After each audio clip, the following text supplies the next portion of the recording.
FBI divulga imagens de suspeitos de possível ligação com o atentado a Charlie Kirk. Na Flórida, tribunal derruba a proibição do porte aberto de armas. No Brasil, STF forma maioria para condenar o ex-presidente Jair Bolsonaro e outros 7 réus por suposto golpe de Estado. O Brasil News começa agora.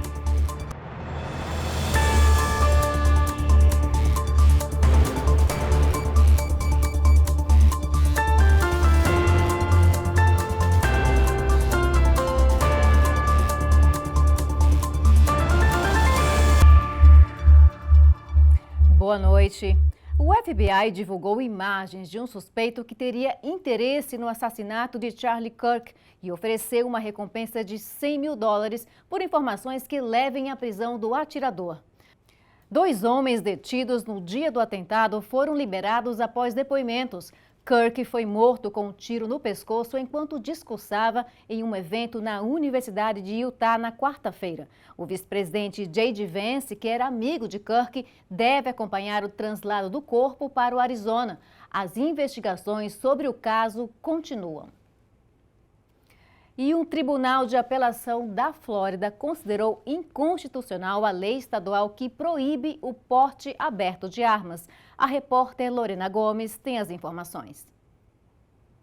A decisão marca uma mudança importante na legislação de armas da Flórida, que até então permitia apenas o porte oculto, sob licença.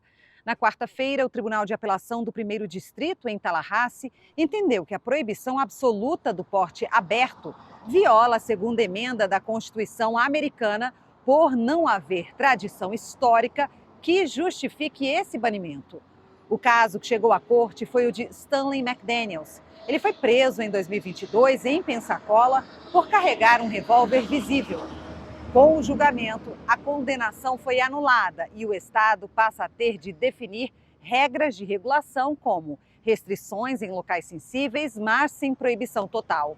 O governador Ron DeSantis e o procurador-geral James F. Meyer apoiam a decisão como uma vitória para o direito de defesa pessoal. O caso ainda pode ser levado à Suprema Corte da Flórida ou até mesmo à federal. E um oficial da Guarda Costeira está processando uma concessionária de automóveis em Doral por danos estimados em mais de $50 mil. Shane Sprague alega negligência grave na verificação de documentos. Ele foi detido em julho após um erro de digitação do número de identificação de um veículo que foi incorretamente reportado como roubado. Sprague foi levado à delegacia e mantido em cela por 4 horas até que a investigação descobriu o engano. A ação judicial busca a reparação pelos transtornos e danos decorrentes da detenção indevida. O oficial tem 27 anos de serviço e atua em funções de segurança nacional e manutenção de equipamentos estratégicos. E 2 pessoas foram presas em Miami Gardens após uma operação que apreendeu mais de 500 produtos falsificados da marca Louis Vuitton. Yuri Rafael Velasquez Garcia, de 33 anos, e Maireles Marques Plans, de 32, foram presos na terça-feira acusados de falsificação de marcas. A fiança para cada um foi fixada em $5 mil. Segundo a polícia, a investigação começou em julho após uma postagem de Velasquez Garcia em uma rede social. Ele mostrava os produtos à venda com anúncios de remessa para todo o país. Os agentes se passaram por clientes e compraram peças com o logo da marca francesa, mas sem autenticidade. Os itens eram vendidos bem abaixo do valor original. E uma estação de rádio em Fort Myers, no condado de Lee, está chamando a atenção pela mudança de nome de Will para Trump Country 93.7 FM. A audiência, inclusive, triplicou. Além do novo nome, o slogan Make Country Great Again foi incorporado. A empresa fez uma logomarca com inteligência artificial, onde o presidente Trump aparece de chapéu de cowboy. Segundo dados da Nielsen, empresa que monitora e analisa audiências de mídia e comportamento de consumidores, desde março, a audiência entre o público de 25 a 54 anos cresceu 3 vezes. Hoje, a estação tem a maior média de tempo de audiência semanal entre as estações de country da região. A área onde a Trump Country está localizada registrou 64% de votos em Trump nas eleições do ano passado. E a temporada de furacões 2025 chegou ao ápice climatológico, com o Atlântico aparentemente calmo. Historicamente marcado pela maior atividade tropical na Bacia do Atlântico, o dia 10 de setembro deste ano foi considerado calmo. Os especialistas do Centro Nacional de Furacões monitoram a aparente tranquilidade em pleno pico da temporada de furacões no Atlântico. Os cientistas atribuem esse comportamento a um equilíbrio temporário entre fatores como as temperaturas elevadas do oceano e a influência do fenômeno El Niño, que pode inibir a formação de sistemas tropicais. Ainda assim, alertam que a temporada segue até o dia 30 de novembro e que a atividade pode aumentar nas próximas semanas.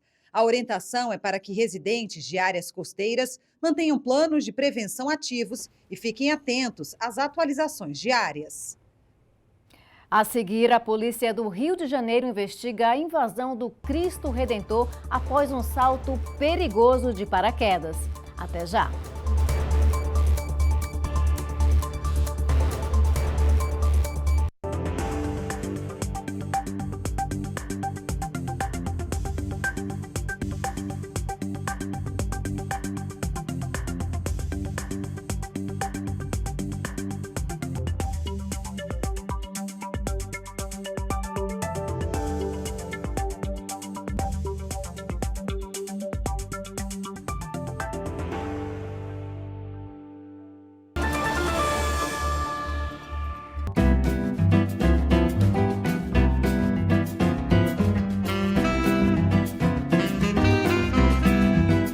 As linguiças Cortes trazem o sabor artesanal que une amigos e família.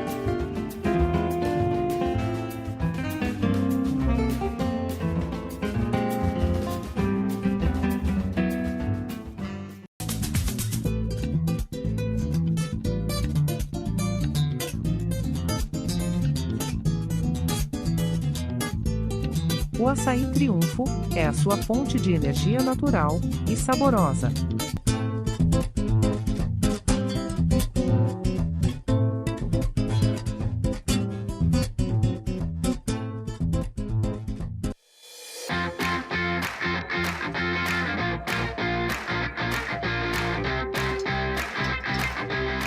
Mimoso traz para sua mesa o autêntico sabor de Minas Gerais.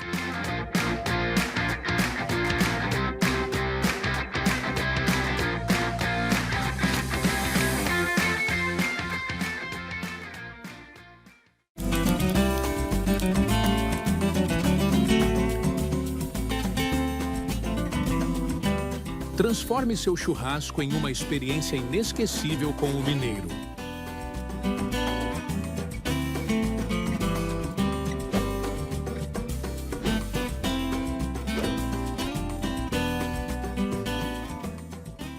Fala, meu povo! Estamos começando mais um episódio do Salto Alto Podcast, com essa série na América.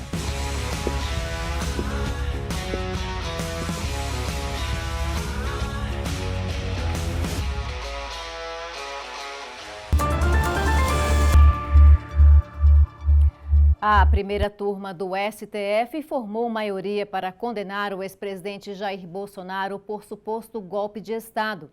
Nesta quinta-feira, a ministra Carmen Lúcia aceitou a denúncia da PGR e votou para condenar o ex-presidente Jair Bolsonaro e outros 7 réus de uma suposta trama golpista.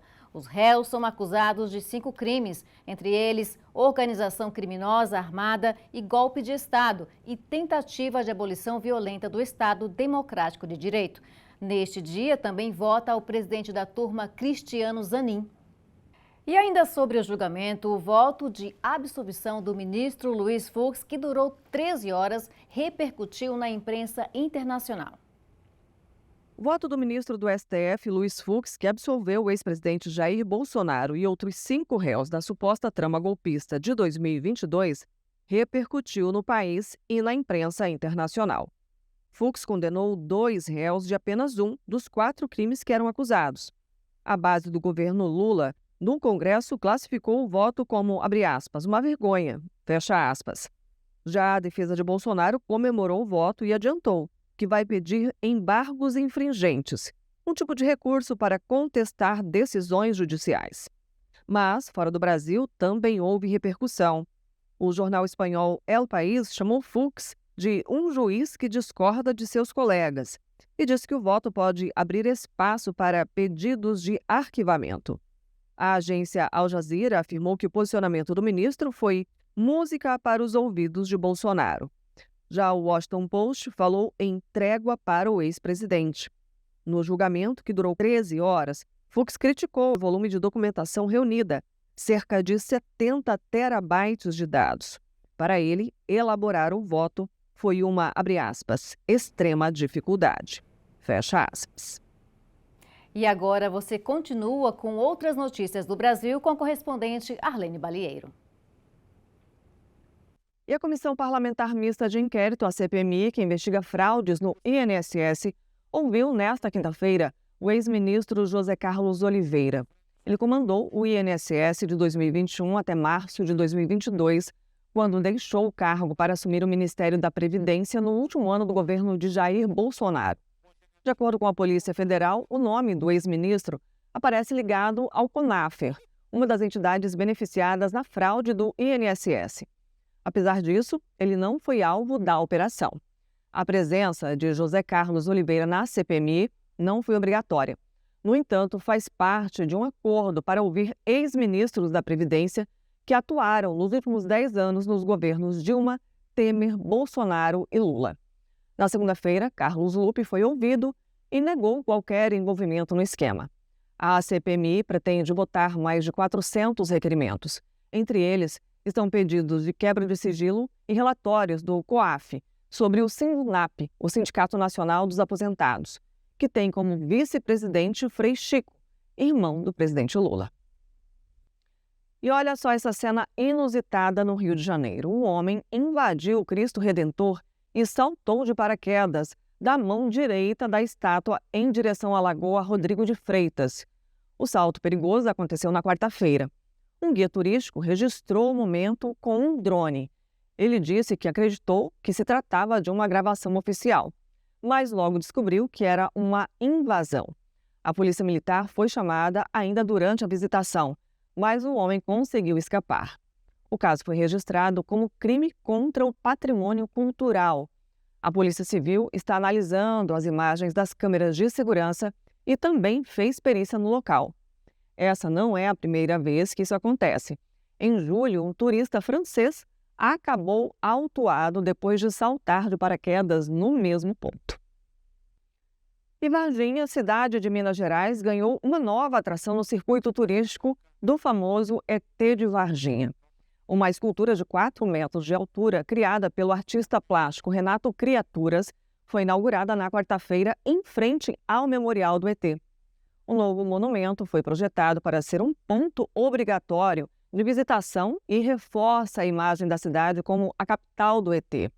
A cidade já tem outros pontos temáticos: o disco voador da Praça do ET, murais, esculturas espalhadas pelas ruas e eventos culturais que celebram o caso que ficou famoso em 1996, onde um incidente ufológico ganhou repercussão mundial com relatos de avistamentos de OVNIs e possível captura de extraterrestres. Com a inauguração, a escultura passa a integrar o patrimônio turístico do município. Quem nunca ouviu falar do ET de Varginha, hein? Acho que todo mundo. Bom, agora vamos ver como ficou a moeda brasileira frente ao dólar.